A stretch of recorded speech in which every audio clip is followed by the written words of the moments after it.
Okay, so this is just going to be my genuine thoughts on the whole power creep situation going on right now, because I think it's something that's very important to address. There's also a little bit of a situation I'll talk about briefly, and some of the things like that. So, I think the first thing we need to talk about is power creep. Power creep is undeniably in the game, and it is a problem.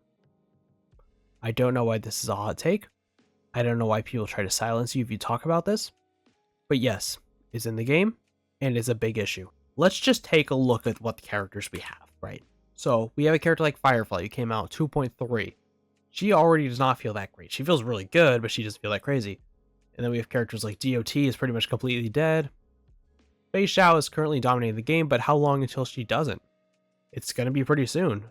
Don't get me wrong, she does have the power of the fart team, but it's going to start moving away from her and moving towards summons.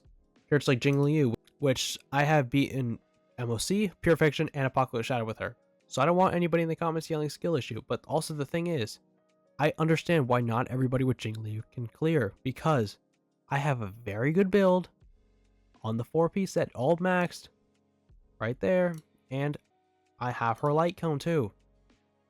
And I also have things like E1 S1 Sunday, who's not being ran with anybody else. I have those things. I'm able to get those things, but not everybody is. Because the thing is, you only get about 6 to 12 5-star characters per year if you are free to play. 6 assuming you lose every 50-50, but if you win every 50-50, which is very unlikely, you would get 12. And that does not even include signature light cones, that does not include eidolons. So you really need to think about what you're picking. And that is important, of course, but you also still probably going to want to pick the characters that you actually like. Because I feel like in this game, the game tries way too hard to decide what you are going to play. Because I want to play the characters that I want to play. I would love to play my Blade again, but he just does not feel good anymore. I barely can play him. My Jing Liu, while her build is really good, her team is really good, I don't really want to play her anymore, just because she's just not doing enough damage.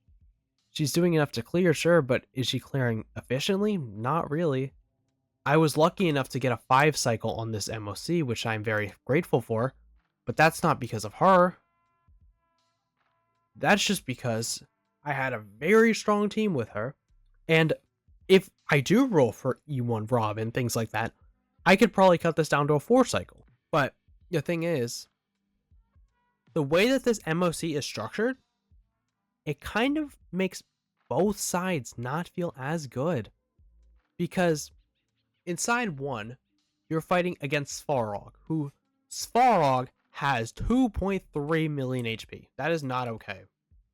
Because the thing is about Svarog, they are not changing Svarog, they are not doing anything with Svarog.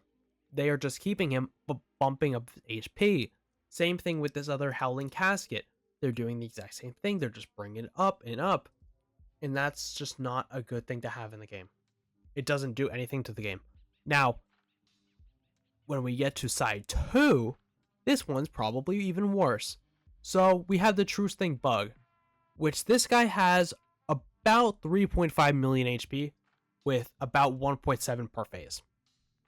But again, they're not really changing the boss at all.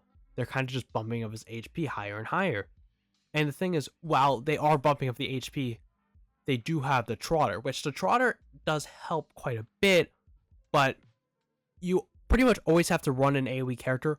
Sometimes you risk just not hitting the boss at all because you're too busy hitting what's on the side, or you're at least hitting them with your blast damage on the side, which is not hitting nearly as much, and you can't hit everything unless you're running an AoE character.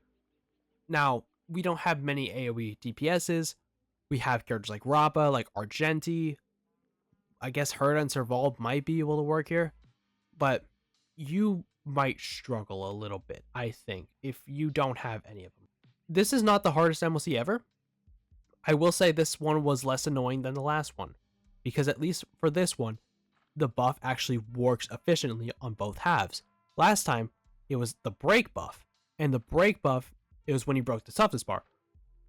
That barely worked on side 1 because how few enemies there were, but for opposed to the banana boss, you would always be breaking them, so that was at least a little bit more helpful. But for Svarog, this is mostly the issue.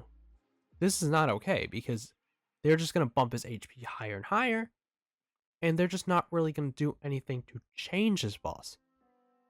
I suggested this before in the video about HP inflation's out of control. I appreciate the support on that video. I did not expect the video to blow up.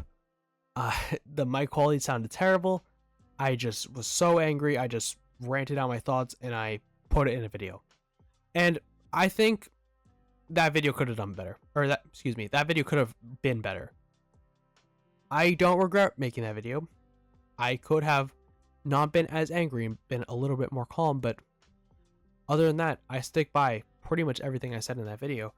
And that's pretty much just going on now. And it's arguably just going to get worse because I've seen people still denying that power creep isn't a good thing. And it's like, how do you defend this? Like, you might not notice power creep now. You might not, but you will. And the HP is going to go up and up and up. Again, you might not notice it now, but you will. And it's just like, there just seems to be no endpoint. What is the ceiling? I used to think back in the day, Dylan Jing Lee were the ceiling.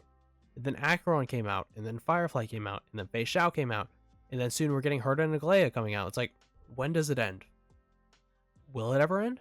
I don't think so. I know that Hoyoverse really wants to make money, but I think they also need to consider their player base a little bit. That take will probably get laughed at, which rightfully so, because I don't know if they're going to listen, but people need to speak up. I'm not trying to sound egotistical here. The video that I made on HP inflation, I think was really a turning point. Well, not a turning point, but I feel like a lot of people talked about it more. Because I saw a few videos before, but like after I found mine, I've seen my video in countless thumbnails, countless other videos, and I've seen things like that. But you have to consider is, do they listen? And I think people really need to talk about this more.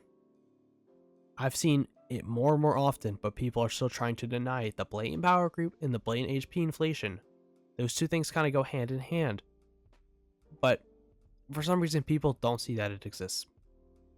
Even today, I saw a post by a content creator, who I will not name, saying that HSR only has power creep if you let it have power creep, which makes absolutely zero sense because power creep is going to happen whether you want it or not. HP inflation is going to happen whether you want it or not.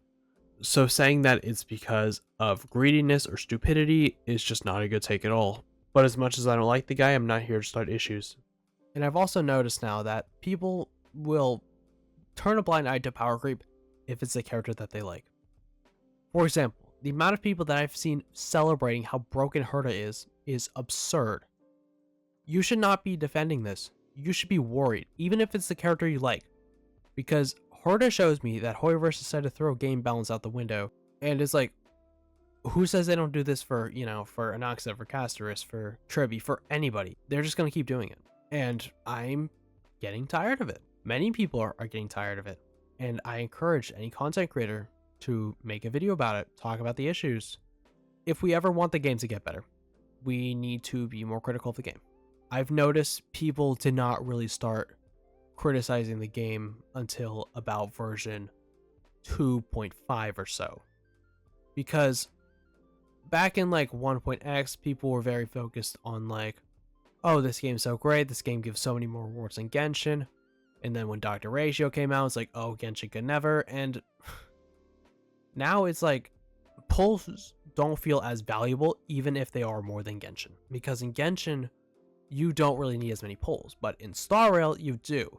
Now, Genshin has its flaws and it will never be as good as like pretty much any other gacha game on the market. But I will commend the game publicly for handling power creep extremely well. You can pull Hu Tao today, she'll still be great. You can pull a new Valette today, you'll still be great. You can pull basically anybody today, they're still going to be great, they're still going to be more than enough to clear. But in games like these older characters, they're slipping. How long until they can't clear? Thank you for watching. This is not a super crazy video at all. I just wanted to come on and give my honest opinion on the way that the game is being handled right now. Expect a Herta video soon. Then I'll probably start working on bigger things if 3.0 does not have as much content as I'm hoping. And that's all I want to say. Thank you so much for watching. We'll see you in the next one.